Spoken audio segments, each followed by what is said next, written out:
आप देख रहे हैं अल्फा डिफेंस हिंदी में आपका स्वागत है।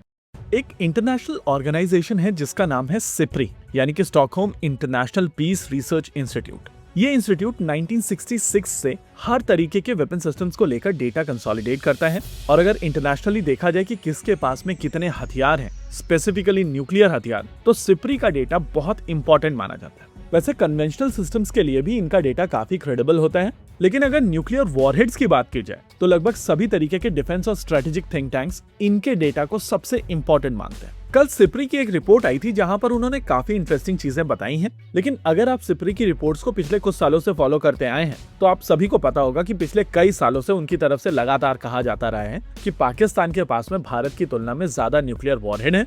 और जब भारत के न्यूक्लियर वॉरहेड का नंबर 160 बताया जाता था तो पाकिस्तान के न्यूक्लियर वॉरहेड्स का नंबर 165 बताया जाता था। कुछ सालों के बाद में भारत का नंबर वहीं का वहीं था और पाकिस्तान का नंबर बढ़ा था 170 तक। हालांकि साल 2023-24 के आसपास भारत की तरफ से ये नंबर बढ़ाना शुरू किया गया था और अब साल 2026 की जो रिपोर्ट आई है उसके हिसाब से पाकिस्तान के पास में 170 वॉरहेड्स हैं, वहीं पर भारत के पास में 190 वॉरहेड्स हैं। अब क्वेश्चन निकल कर आता है कि पाकिस्तान के पास में केवल 4 न्यूक्लियर रिएक्टर हैं चश्मा में और 2 न्यूक्लियर रिएक्टर हैं कराची में। इतने तो भारत में केवल रावतभाटा में।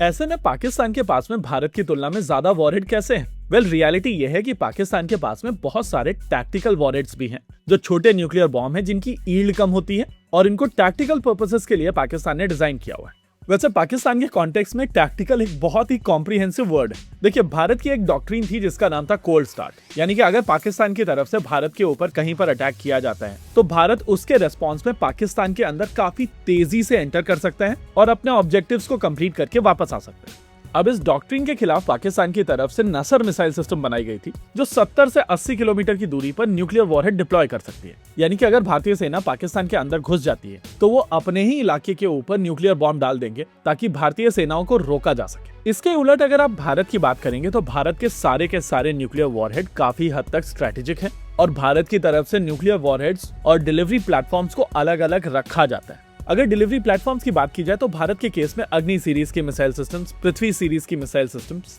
साथ ही साथ फाइटर जेट से डिलीवरी जैसे कि मिराज 2000 और जैगवार के साथ में प्लान किया गया था। लेकिन वॉरहेड्स को मिसाइल्स के साथ में जोड़कर नहीं रखा जाता है और जरूरत पड़ने पर यह इंटीग्रेशन किया जाएगा। लेकिन अगर रीसेंट चेंज की बात की जाए तो ना ही केवल भारत की तरफ से नए वॉरहेड्स को ऐड किया गया है अपने बेड़े में, बल्कि कई सारे वॉरहेड्स को मिसाइल सिस्टम्स के साथ में इंटीग्रेट करके रखा गया है और लगभग 12 वॉरहेड्स को रिसेंटली मिसाइल सिस्टम्स के साथ में इंटीग्रेट करके सबमरीन्स के ऊपर डिप्लॉय किया गया। देखिए, इस समय भारत के पास में 4 nuclear powered ballistic missile submarines हैं जिनके ऊपर न्यूक्लियर वॉरहेड्स को डिप्लॉय किया जा सकता है और इन 4 में से 3 सबमरीन्स डिप्लॉयड है। पहली सबमरीन की बात की जाए यानी कि आईएनएस अरिहंत की, तो वो सबमरीन काफी पहले भारतीय नौसेना के बेड़े में शामिल कर ली गई थी।